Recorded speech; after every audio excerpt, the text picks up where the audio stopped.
Colour कहार में मुसाफिर बस हादसे का शिकार होगी, जिसके नतीजे में 13 अफराद जाँ बाग और 15 जख्मी हो गए। तर्जुमान मोटरवे पुलिस के मुताबिक इस्लामाबाद से लाहौर जाने वाली बस कलर कहार के करीब ब्रेक फेल हो जाने के बायस हादसे का शिकार हुई।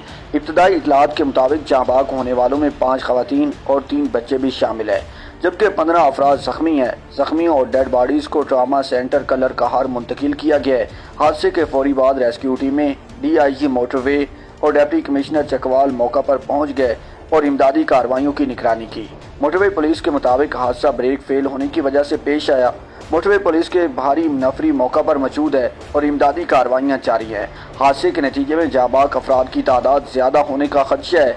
बस मुसाफिरों से भरी हुई थी, जिनमें बच्चे और खवातीन भी शामिल हैं। हादसे के बायस मोटरवे की 2 लेन बंद हो गई थी, जबकि तीसरी लेन से ट्रैफिक रवां दवा है।